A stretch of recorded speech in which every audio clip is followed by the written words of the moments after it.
If you want to know 5 things that people don't really talk about when living in hostels, keep watching. Why, hello. So I'm back with another video. This time I'm gonna be talking about 5 things that people don't really talk about when living in hostels. So number 1 will be privacy. You're probably living in a hostel because of budget, and obviously we know that normally when you live in hostels, it's normally with like a shared room where you're either with like 4 people, 8 people, even more, depending on which hostels you're at. But if you stay at a hostel, the lack of privacy and learning to put up with that might take a while to get used to. Or rather, it trains you to be able to put up with people better. And especially if you've never had a roommate before, it will be even more for you to get used to. I mean, there are like so many different types of people. Messy, noisy, loud, a bit weird, or even with their little habits. Like I've had roommates that sleep talk, sleep, fart, and snore. And that's among the many other things that I've learned about people or different types of people. And all of that takes some time to get used to.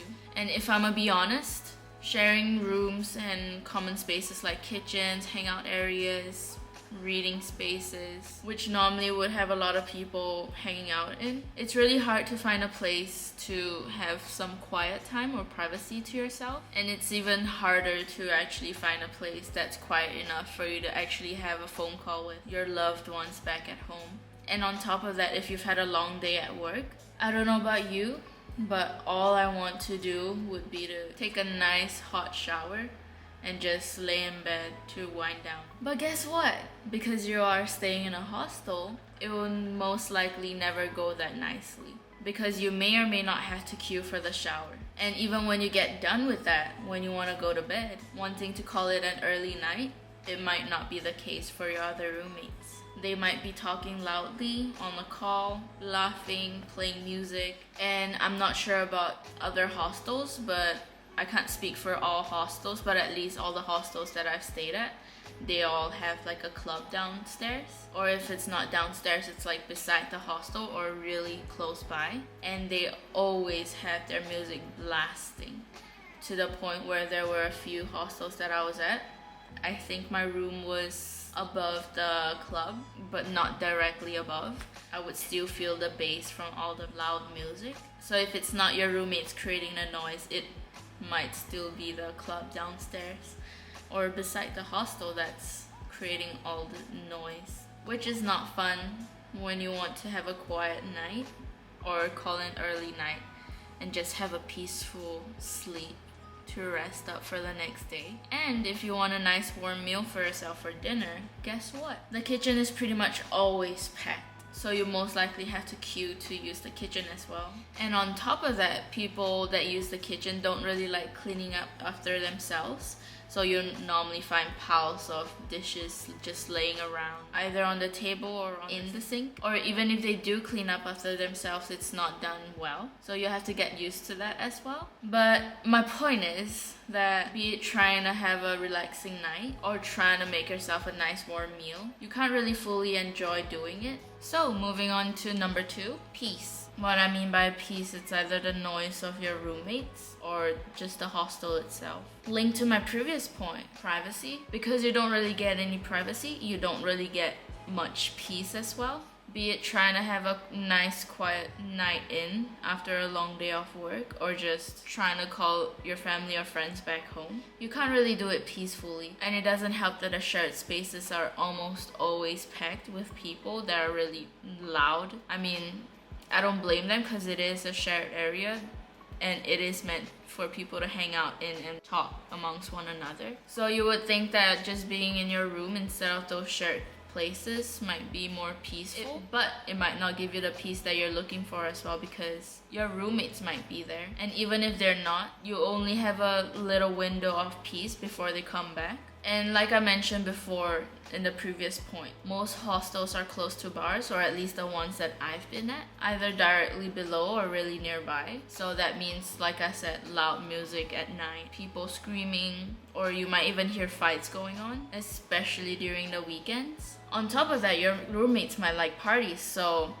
when they're preparing for parties, they might invite friends over to their room just to get ready together or hang out before they head out to the party. I've had roommates that brought a bunch of friends over just to get ready, doing their makeup together, blasting music in the room, just talking and laughing really loudly, which wasn't very nice. And that's not all.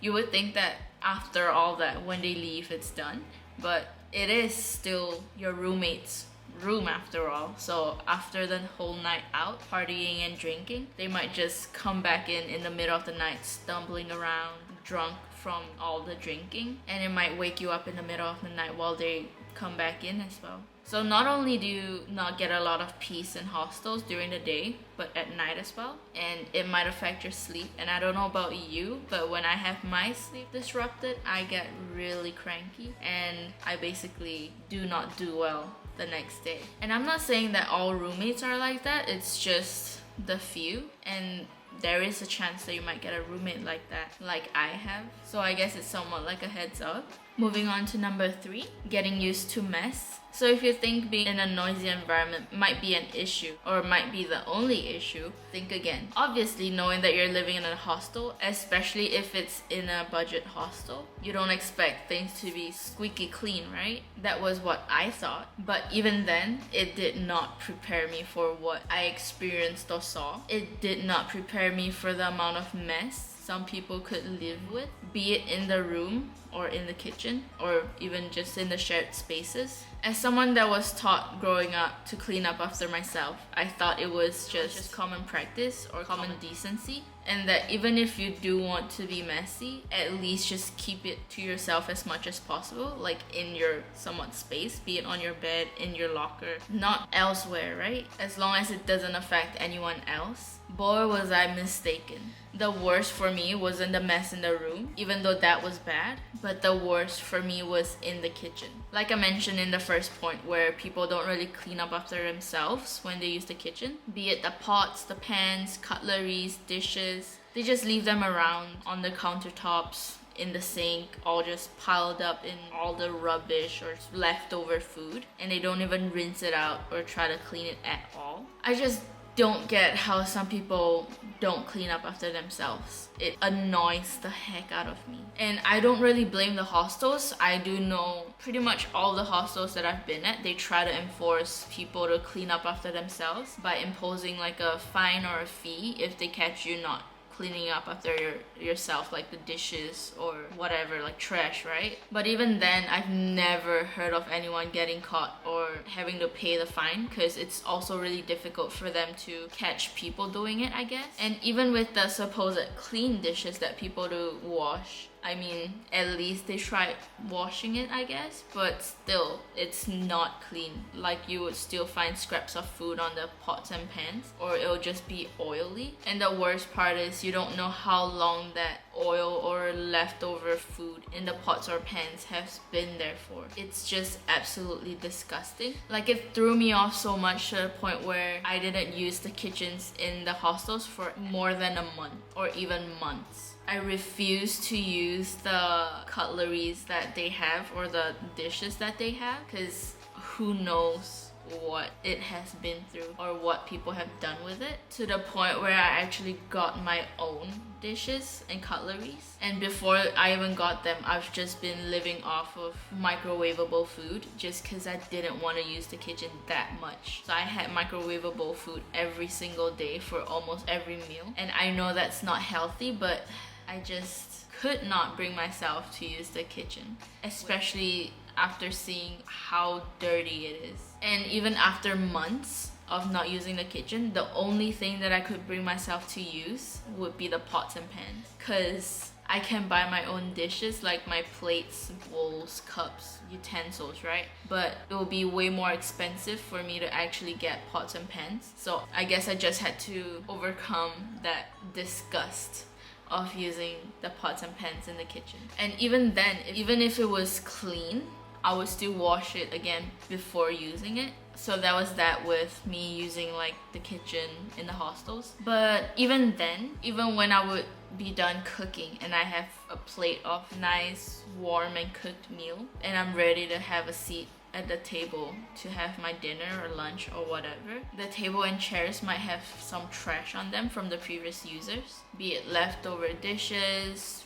wrappers, even scraps of food just on the table. It's just so annoying and disgusting. So enough with the kitchen. Now moving on to the rooms itself. Depending on your luck, right, you'll get different types of roommates. When I was at my first hostel, I had pretty clean roommates. I stayed in a 4 female bedroom, and I was lucky enough that they were actually cleaning up after themselves. So there wasn't any trash lying around or mess in the room. Everyone just kept to their own beds and lockers or their bags or luggages. But when I moved to my second hostel, that was when I was not pleasantly surprised. I went from a 4 female bedroom to an 8 female bedroom because I figured my first time in a hostel, right? I would just start off small, so 4 female bedroom. And because of my experience there, I was like, you know what, this is not so bad. I might just go to the 8 female bedroom, the next hostel that I stay at, just so that it's cheaper and I get to save more money. And you know, since I had a somewhat okay experience with my first hostel, it probably should be the same for the next hostel. Nope. When I stayed at the 8 female bedroom hostel, that was when I started seeing a bunch of mess in the room. I had extremely messy roommates, and not only was there mess in their area, like in their beds, under the beds, around the lockers, it was in the middle of the hallway in the room. There was mess around the lockers, in the bathroom. And so for the hostel that had the 8 female bedrooms, for those bedrooms, they each have their own bathroom, and boy was it a mess. Not only would my roommate mess up her own stuff, she would also mess up everyone else's stuff. Like in the shower, like shampoo bottles, right? Shampoo, conditioner, shavers and whatnot. Normally, or I guess a decent person would just put their bottles down, right? But no, I don't know what it is about this specific roommate, but every single time she takes a shower, it's like she just goes around kicking every single one's bottles, shavers, and whatnot, and it'll just be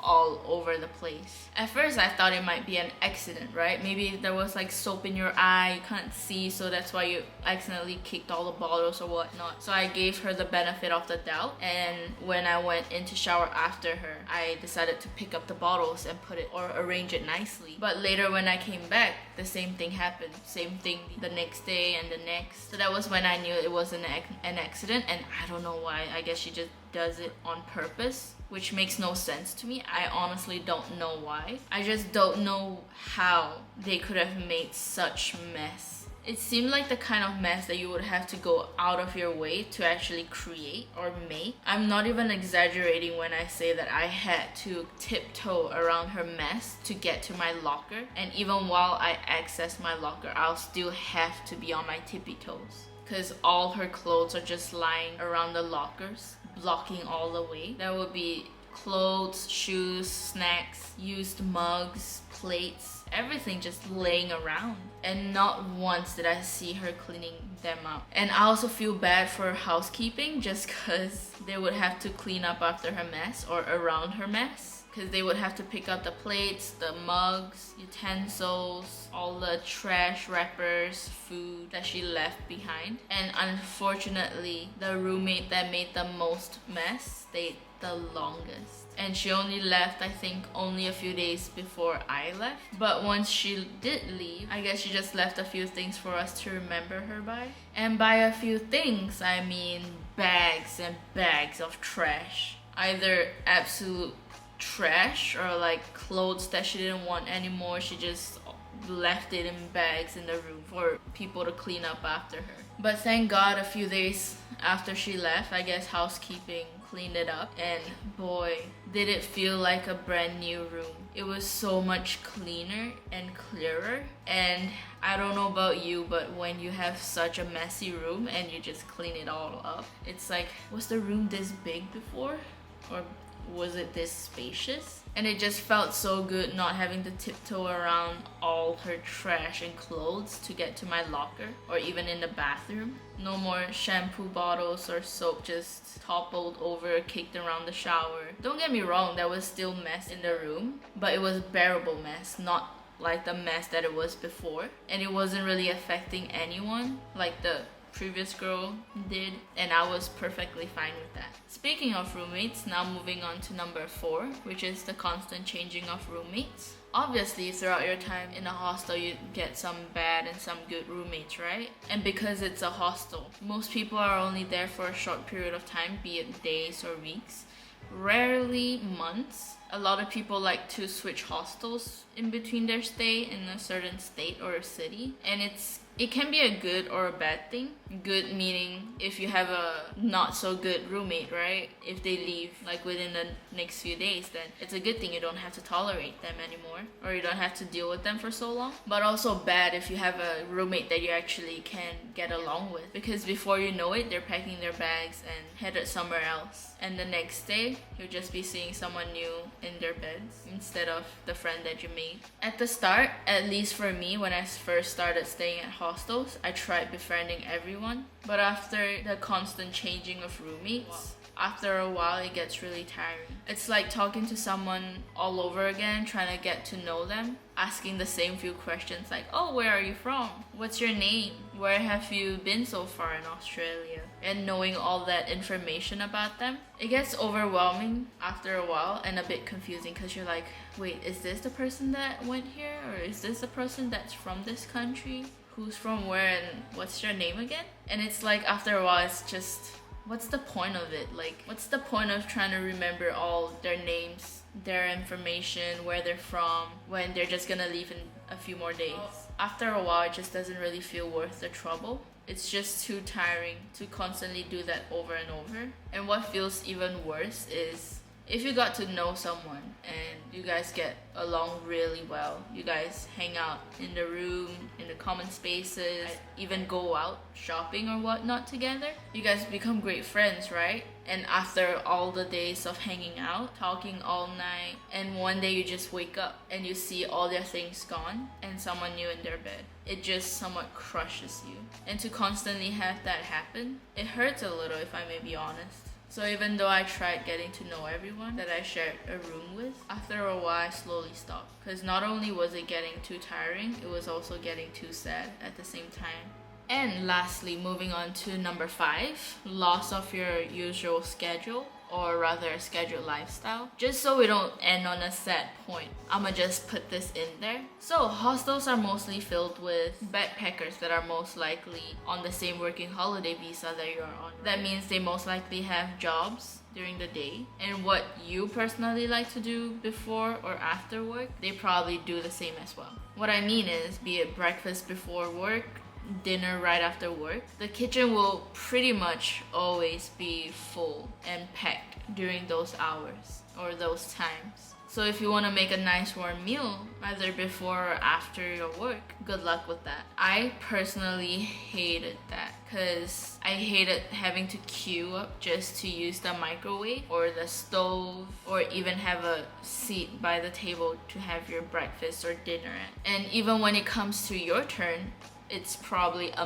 mess, because they're either rushing to work or they just had a long day and they just can't be bothered cleaning up after themselves. And obviously if you don't like something, right, then try to change it, or if not, just accept it. So that's what I did. I changed my schedule just so that I don't have to deal with that. So in the evenings after work, I would stay up really late. With the kitchens, normally people would have their dinners like 6 to maybe around 8-ish, right? And then after that, that's just like them trying to clean up after themselves, washing their dishes. What I would do is I would wait till it's like 9, close to 10-ish, and that's when I would actually have my dinner. And just so that I don't have to deal with it so much throughout the whole week, I actually meal prep. So while everyone's slowly trying to prepare for bed to call it a night, I'm just starting to head out to the kitchen to cook my dinner and meal prep for that week. And I would normally cook to the point where the hostel's about to close the kitchen, and normally they close the kitchens around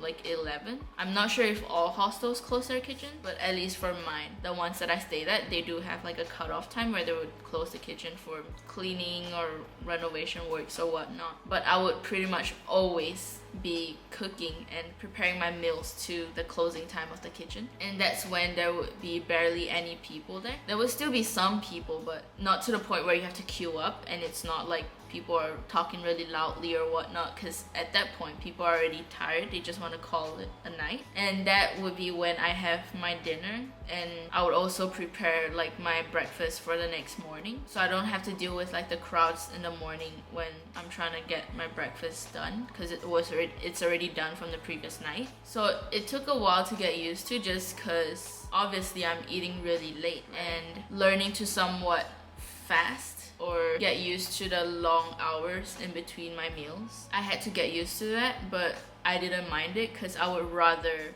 deal with that than have to deal with the crowds or the amount of people during the peak hours at the kitchen. And on top of that, another thing is it's not just in the kitchen itself, it's with the showers as well. In the mornings, a lot of people like to shower before work, or especially for females. They like to get ready for work, put on their makeup, fix their hair. I mean, some do and some don't, whether you like to shower in the morning or in the night. But with people that are taking their showers in the morning, that means that there would be a queue for the bathroom as well. Same thing in the evening when people are done with work. And how I got around that, like I mentioned, I stayed in a 4 female bedroom and an 8 female bedroom, and with that 8 female bedroom, we all had a shower in each of those rooms. I kid you not, there would actually be a queue for the shower. Like, people would stand outside the shower in a queue just to wait for their turn, because everyone's just trying to get ready for work. Everyone's trying to either take a shower,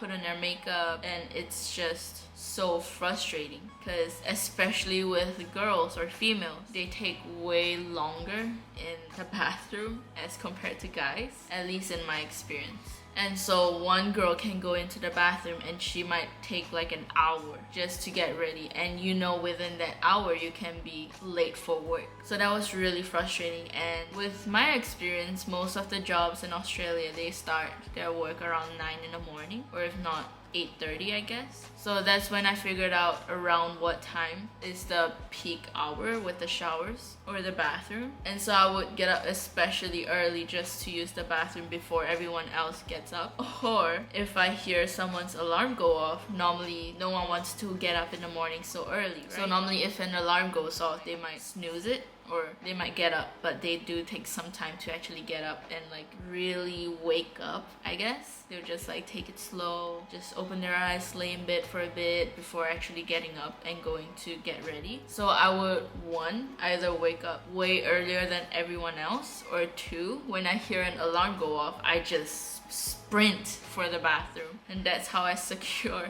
my bathroom time and make sure that I get to work early. And because of that, I always end up going to work way earlier than everyone else. Like, I would get there like half an hour early, and that's where I would actually have my breakfast as well. So I would prepare my breakfast the night before. I would take it out, either microwave it or whatever is needed in the hostel, and then I'll bring it to work and have my breakfast there before everyone gets to work. So yeah, that's what I mean by the loss of schedule or scheduled lifestyle, because I had to work my way around all the peak hours, be it in the kitchen or with the bathrooms, just so that I can actually enjoy my time cooking or taking a shower and not have to worry about like rushing everything, so that people after me can have their time to make their meals or take a shower. And plus, so that I don't have to deal with all the noise, at least for the kitchen, when people would just be like talking so loudly and like also blocking the way. And yeah, so that's basically it for this video. With all this said, I'm not trying to scare anyone from staying at hostels. I'm just trying to bring up stuff that I did not know about when I was about to stay in hostels, and I feel like this is not really talked about. So I figured that someone out there might be interested to know about all this, because at least for me, when it comes to staying in hostels, all I hear is like, it's really fun, it's where you get to meet people, get to hang out with people, make a lot of friends, but yet no one really talks about all these things that I just mentioned in the back. And so at least for me, I feel like with all that I've mentioned, I would have loved to know all of this before staying at a hostel, just so that I can get myself mentally prepared for for what is to come. Not saying that it will happen to you, but especially with the messy roommates or the not so nice roommates, I hope you don't ever experience that. But it is a good to know information. At least that's what I think. But yeah, hopefully you enjoyed this video. If you do, or if you did, I would appreciate it if you give it a thumbs up. Or if you don't, you can also give it a thumbs down so that at least I know whether you like it or not. And I would really appreciate it if you subscribe as well, if you do enjoy the video that I put up. So far, I've been putting up videos on backpacking Australia and also about my move to Germany. And yeah, hopefully you enjoyed this video, and till next time, peace.